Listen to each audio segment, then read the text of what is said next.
remember when you first realized that your computer was more than just a monitor and keyboard?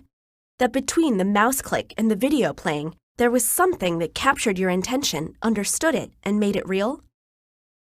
What is that something? Is it gremlins? Let's imagine that we can shrink down to the size of an electron and inject ourselves into a click of a mouse. If you took your mouse apart, you'd see that it's really a very simple machine. It has a couple buttons and a system for detecting motion and distance. You might have an optical mouse that makes these measurements with lights and sensors, but older ones did this with a hard rubber ball and some plastic wheels. Same concept. When you click the button on your mouse, it sends a message to the computer with information about its position. When your mouse click is received, it's handled by the basic input-output subsystem. This subsystem acts like the eyes and ears, and mouth and hands of the computer. Basically, it provides a way for the computer to interact with its environment. But it also acts like a buffer to keep the CPU from being overwhelmed by distractions. In this case, the I/O subsystem decides that your mouse click is pretty important, so it generates an interrupt to the CPU. Hey CPU, got a click here. The CPU, or Central Processing Unit, is the brains of the whole computer. Just like your brain doesn't take up your whole body, the CPU doesn't take up the whole computer, but it runs the show all the same. And the CPU's job, its whole job, is fetching instructions from memory and executing them. So while you're typing, maybe really fast, like 60 words a minute, the CPU is fetching and executing billions of instructions a second. Yes, billions, every second. Instructions to move your mouse around on the screen, to run that clock widget on your desktop, play your internet radio, manage the files you're editing on the hard drive, and much, much more. Your computer's CPU is one heck of a multitasker. But oh my gosh, there's a very important mouse click coming through now. Let's drop everything now and deal with that. There are programs for everything that the CPU does. A special program for the mouse, for the clock widget, for the internet radio, and for dealing with letters sent by the keyboard. Each program was initially written by a human in a human-readable programming language like Java, C++, or Python. But human programs take up a lot of space and contain a lot of unnecessary information to a computer, so they're compiled and made smaller and stored in bits of ones and zeros in memory. The CPU realizes that it needs instructions for how to deal with this mouse click, so it looks up the address for the mouse program and sends a request to the memory subsystem for instructions stored there.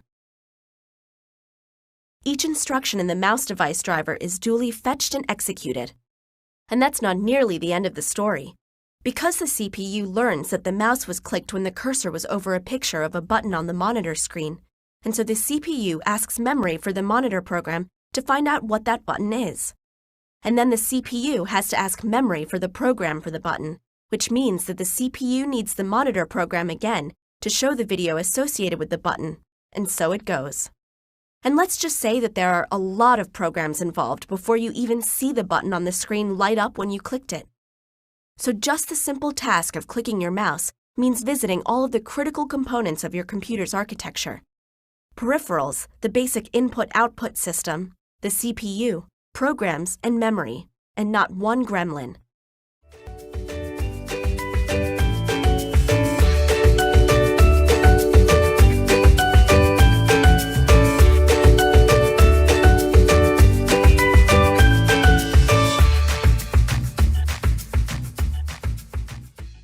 How does a computer works?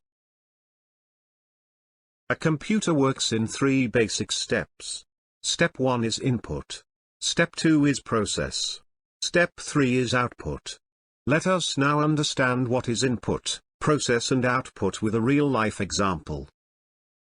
To make a juice using the juicer, can you find out what is the input, process, and output? The input is the fruits. The process is done by the juicer on the fruits. The output is the juice. Input. The data and information that we enter into the computer are called input. Data means the letters, numbers, pictures, or any instructions. We input data using a keyboard, or a mouse, process. The process is done by the CPU. Process means doing some work on the data that we have entered. The CPU does all the thinking and calculations with the data given. The CPU is called the brain of the computer. Output. Output means the final result. When the CPU finishes processing the data, the output is displayed on the monitor. Monitor and printer are the most common output devices. Let us now understand how the computer works with an example. In this example 7, 9, and plus are the input. Now the CPU processes this input and performs 7 plus 9. The result 16 is the output and it is displayed on the monitor.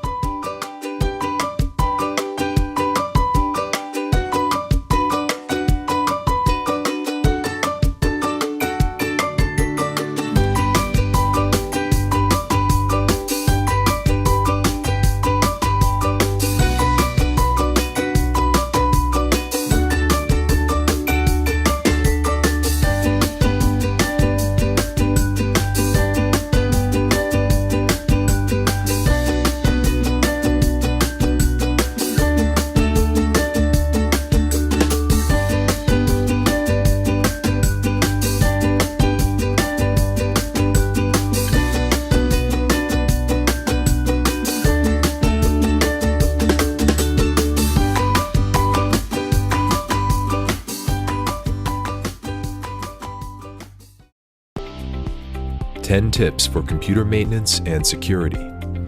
Just like getting an oil change for your car, maintaining your computer is crucial to keeping it secure and in good working condition.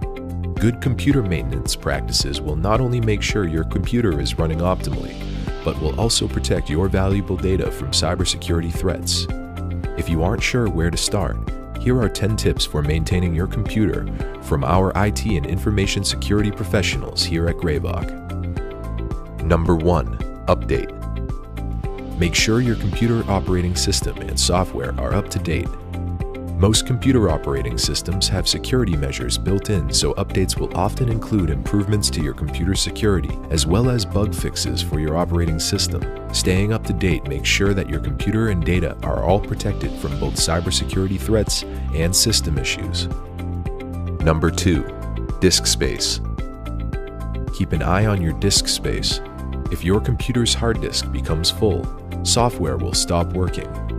You can free up space by removing unwanted programs and deleting files you no longer need. If you are using Windows 7, make sure to clean out your temporary files regularly. You can do this by using the Disk Cleanup tool. Make sure the box labeled Temporary Files is checked. Number 3. Backup. Purchase a couple of external hard drives for backing up your computer. On a Mac, the Time Machine program will automatically back up your computer so long as the backup drive is plugged in. You can do the same thing on your PC using Windows Backup. If something happens to your computer, you can use the hard drives to recover your data and even upload the data to a new computer if needed. It also is a good idea to look into cloud backup services. You can never have too many backups.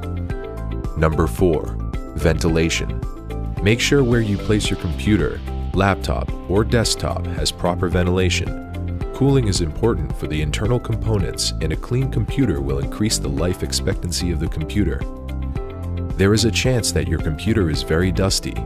Cleaning the openings and keyboard with compressed air should free up some of the dust and allow for better cooling. If you are using a desktop, you can remove the side of the computer and use compressed air to blow out the remaining dust. The computer must be unplugged prior to removing the side, and it's advised to take it outside to blow out the dust. Number 5. Antivirus. It is very important to have a good antivirus that scans regularly. New viruses are popping up all the time, so scanning regularly keeps your computer running properly and its data safe. Number 6. Safe browsing. Make sure the website you are going to is reliable, and be careful when putting in URLs into your browser, especially when shopping online. Missing one character could send you someplace that could compromise your data, or to a site with content that is not safe for work. Always purchase items at a well-known, reputable website. Do not buy items from a company you have never heard of. Identity theft is really high these days, and buying something at a place you've never heard of could potentially lead to identity theft. Also, when you see a deal on the internet that is too good to be true, it generally is. Number 7. Strong passwords. Use strong passwords, 10 or more characters plus complexity, and don't reuse them in multiple places. Be sure to change your passwords regularly and keep them in a safe place. Number 8. Two-factor authentication. Use two-factor authentication where able. Authenticators generate one-time codes that are only available from your registered device. This prevents people who are not you from logging into your account, even if they have your password. Number 9. Account monitoring. Monitor your financial accounts regularly. If there is a suspicious charge or unknown activity, do not wait to investigate. Number 10. Identify phishing. Watch out for phishing emails. They come in all shapes, sizes, and flavors. Be mindful of any emails that ask for your credentials, personal information, or to take some sort of action, such as click here, download this, etc. Keeping your computer up to date in terms of security and maintenance is crucial to the overall lifespan and health of your desktop or laptop. We hope we've provided some insight and valuable tips to help you on your mission of a well-maintained computer.